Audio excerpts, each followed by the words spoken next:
What's up, everyone? I'm Melissa Elise, and you're watching Melissa Elise TV. Welcome to my Billions Season 3, Episode 10 review, Redemption. This episode felt like it was a little bit more about dodging bullets than redemption, but not everyone came out unscathed. So it looks like Chuck is pretty serious about taking out AG Jeffcoat, and starts this episode out looking for dirt on him. He gets pointed in the right direction too, with some intel on the Jeffcoat family televangelist fortune. Of course, Chuck brings this intel to his team and gives them a chance to back out before things get messy.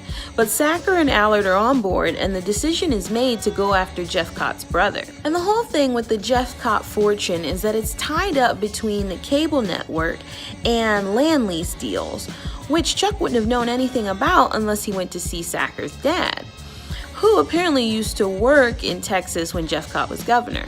But Sacker explicitly asked Chuck not to involve her father, so now she believes she has some leverage over Chuck. We'll see how long it takes before that blows up in someone's face. The other piece of the puzzle comes down to a Mr. Cutler of Cutler Wealth Management, which is a front for all the money being made and saved because the cable network runs their lines underneath Jeffcoat land.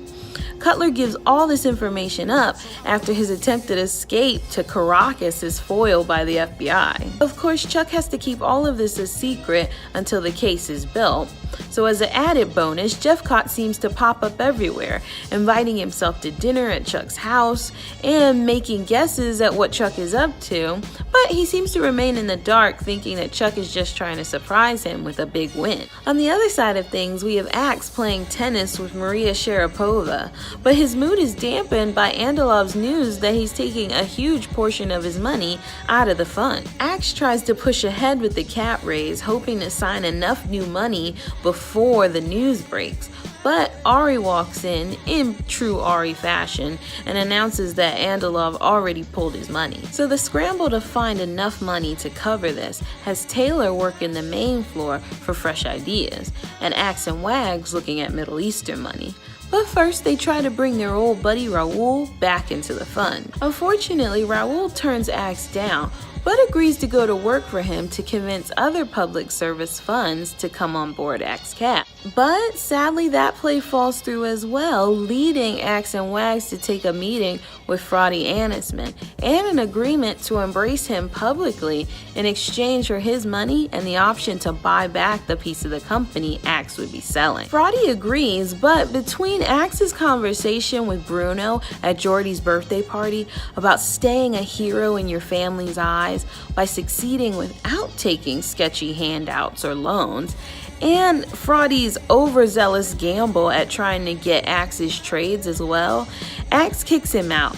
But all hope isn't lost yet. There were two background storylines this week that had huge impacts in the end. First, Ben Kim sits with Wendy to discuss his performance fright at not being able to pitch an idea that turns out to be exactly what Axe Cap needs.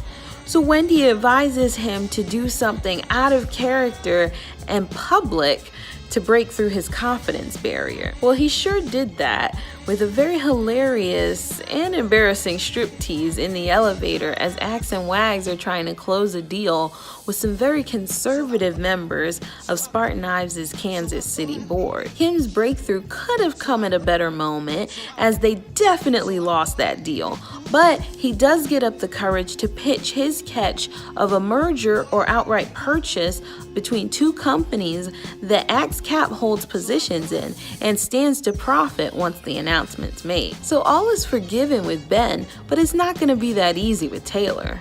They, perhaps naively, asked Axe's assistance in setting up a dinner between their new guy, Oscar, and a new business partner about to take his revolutionary company public.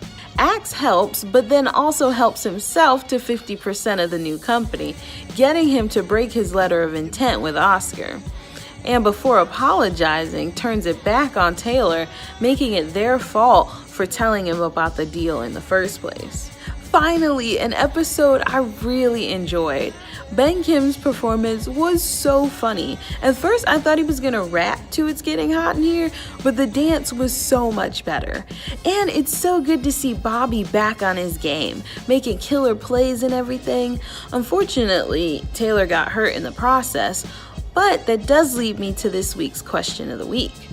Is there a way back for them from this point? Are they just gonna sweep it under the rug but act cautiously with Axe from now on? Or are they gonna take an opportunity to get back at him? Let me know what you think in the comment section. Thank you guys so much for watching, and I'll see you next week. If you enjoyed this video, give it a thumbs up. And if you're new here, consider subscribing for more episode reviews.